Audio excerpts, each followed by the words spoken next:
Hi friends, last video में हमने देखे पीडब्ल्यूडी के डिपार्टमेंट के बारे में और एम्प्लॉयज़ के फंक्शंस के बारे में।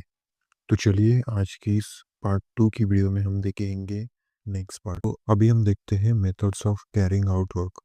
मतलब पीडब्ल्यूडी में वर्क एग्जीक्यूट करने के लिए जो डिफरेंट मेथड्स है उनको हम देखेंगे। मैं आपको एक सिंपल डायग्राम के थ्रू समझाता हूँ। अब देखो, कॉन्ट्रैक्ट मेथड में दो टाइप्स होते हैं, आइटम रेट मेथड और परसेंटेज रेट मेथड। और डिपार्टमेंटल मेथड में चार टाइप्स होते हैं, rate list method, piece work method, days work method और डेली वेजेस मेथड। ठीक है, अब हम एक एक करके इन मेथड्स को समझेंगे। चलिए फ्रेंड्स, अब हम समझेंगे कॉन्ट्रैक्ट मेथड का first type, item rate method को। आप इमेजिन कीजिए फ्रेंड्स, आप एक हाउस बना रहे हैं, तो मैसन आपको बताता है कि ब्रिक्स की वॉल 500 रुपीज़ पर स्क्वायर मीटर है और प्लास्टर 200 रुपीज़ पर स्क्वायर मीटर। तो यही होता है आइटम रेट मेथड का बेसिक कंसेप्ट। ओके, इस मेथड के थ्रू कॉन्ट्रैक्टर को पहले से ही एक शेड्यूल ऑफ क्वांटिटीज यानी SOQ मिलता है, जिसमें क्या होता है कि सभी आइटम्स की डिटेल डिस्क्रिप्शन और उनकी क्वांटिटीज होती है। इसका मीनिंग है कि डिपार्टमेंट कॉन्ट्रैक्टर को काम करने के लिए पहले से एक लिस्ट प्रोवाइड करता है, जिसमें हर एक आइटम के लिए उसकी क्वांटिटी और एक्सपेक्टेड रेट की इंफॉर्मेशन दी जाती है। ठीक है फ्रेंड्स, इस मेथड का मेन पर्पस ट्रांसपेरेंसी और प्रिडिक्टेबिलिटी रखना है, ताकि कॉन्ट्रैक्टर और डिपार्टमेंट दोनों को ये साफ साफ पता हो कि हर एक आइटम के लिए क्या पेमेंट होगी। ओके, कॉन्ट्रैक्टर को ये सब पहले से जानकारी होगी कि उसे किस काम को करना है और किस रेट पर करना है। ठीक है, अभी हम नेक्स्ट देखते हैं आइटम रेट मेथड कैसे काम करता है, उसे हम डिटेल में समझते हैं। ये आइटम रेट मेथड कुछ स्टेप्स में काम करता है, जिनसे पेमेंट और वर्क प्रोसेस साफ समझने में आसानी होती है।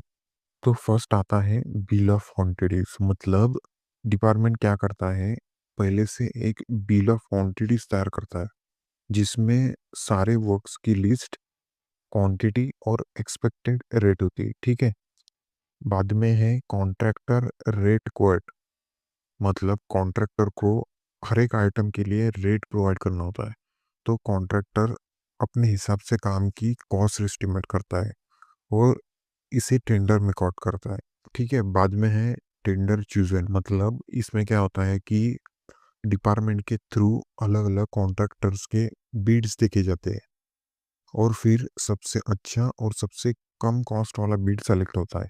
ठीक है, बाद में है एक्चुअल मेजरमेंट। मतलब फ्रेंड्स, काम पूरा होने के बाद हर काम की एक्चुअल मेजरमेंट ली जाती है और अगर किसी काम में क्वांटिटी ज़्यादा या फिर कम हुई तो उसी हिसाब से पेमेंट भी की जाती है। ओके, बाद में है payment based on actual work. यानी कॉन्ट्रैक्टर को सिर्फ उतना ही पैसा मिलेगा जितना काम किया गया है। अगर काम का स्कोप बढ़ता है तो पेमेंट भी उसी हिसाब से बढ़ जाएगी, लेकिन याद रखना रेट वही रहेगा जो पहले तय किया गया था। ठीक है, अब है आइटम रेट मेथड के एडवांटेजेस, हम उनको वन बाय वन समझते हैं। ठीक है, फर्स्ट है फोकस ऑन क्वालिटी। इस मेथड में कॉन्ट्रैक्टर को पहले से डिसाइड किया गया फिक्स रेट मिलता है। इसका मीनिंग है कि कॉन्ट्रैक्टर को समझना होता है कि वो अगर काम की क्वालिटी में कमी करता है तो उसे फाइनेंशियल नुकसान होगा, जिससे क्या होता है कि वो क्वालिटी पर ज़्यादा ध्यान देगा। ठीक है, सेकंड है एडिंग एक्स्ट्रा आइटम्स इजीली।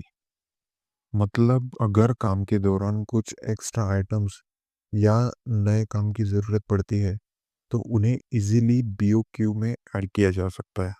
मैंने आपको BOQ का फुल फॉर्म बताया था, बिल ऑफ क्वांटिटीज। ओके, इसमें बस एक नया रेट तैयार करना होता है और पेमेंट फिर उसी हिसाब से की जाती है। ठीक है, बाद में थर्ड है clear and simple payment process. मतलब इस मेथड में पेमेंट का प्रोसेस साफ और एकदम सीधा होता है। कॉन्ट्रैक्टर को ये पहले से पता होता है कि उसे कितना काम करना है और किस रेट पर करना है। इसका मतलब है कि काम के दौरान किसी भी प्रकार की फाइनेंशियल कंफ्यूजन नहीं होती। ओके, फोर्थ है कॉस्ट कंट्रोल। इस मेथड में काम की एक्चुअल मेजरमेंट पर बेस्ड पेमेंट होती है। इससे अननेसेसरी मटेरियल वेस्टेज और लेबर इनएफिशिएंसी कम होती है और वही मटेरियल और लेबर पे किया जाता है जितना काम हुआ है। ठीक है। फिफ्थ है रिस्क इज रिड्यूस, मतलब आइटम रेट मेथड दोनों पार्टीज, डिपार्टमेंट और कॉन्ट्रैक्टर के लिए रिस्क को कम करती है। और कॉन्ट्रैक्टर को काम की क्वांटिटी और रेट पहले से पता होती है और डिपार्टमेंट को काम के हिसाब से ही पेमेंट करनी होती है। अभी हम देखते हैं आइटम रेट मेथड के डिसएडवांटेजेस क्या है। फर्स्ट है no estimate of the final cost, मतलब आइटम रेट मेथड में प्रोजेक्ट की टोटल कॉस्ट का एक्यूरेट एस्टिमेट पहले से नहीं लगाया जा सकता है, क्योंकि क्योंकि अगर काम की क्वांटिटी बढ़ जाती है तो प्रोजेक्ट्स का टोटल कॉस्ट भी बढ़ जाता है, जिससे ओवरऑल बजट पर असर पड़ता है। ओके।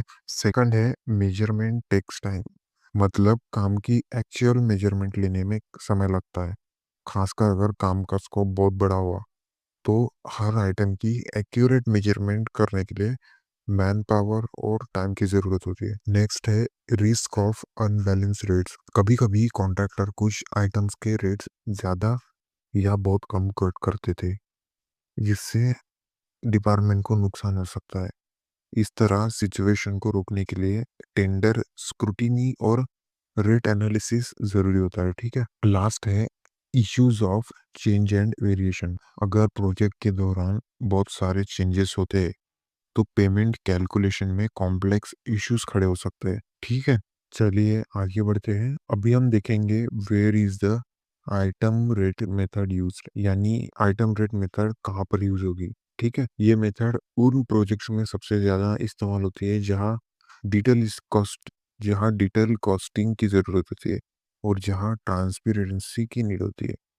ये मेथड यूज होती है लार्ज स्केल प्रोजेक्ट्स में, जैसे कि ब्रिजेस, रोड्स और बिल्डिंग्स, जहाँ काफी सारे आइटम्स होते हैं वहां पर। ठीक है। और फिर गवर्नमेंट प्रोजेक्ट्स में जहाँ पेमेंट्स का प्रोसेस जो है वो ट्रांसपेरेंट और ऑडिट फ्रेंडली होना चाहिए। बाद में है हाई वॉल्यूम वर्क, जैसे कंस्ट्रक्शन ऑफ लार्ज इंफ्रास्ट्रक्चर, जिसमें बहुत सारे डिटेल मेजरमेंट्स और मटेरियल्स इन्वॉल्व होते हैं। और लास्ट में है कॉम्प्लेक्स वर्क्स, यानी जहाँ मल्टीपल एक्टिविटीज और मटेरियल्स का इस्तेमाल होता है और जहाँ काम की क्वालिटी मेंटेन करना ज़रूरी होता है। ठीक है फ्रेंड्स, ये सब हमने आइटम रेट मेथड के बारे में देखा।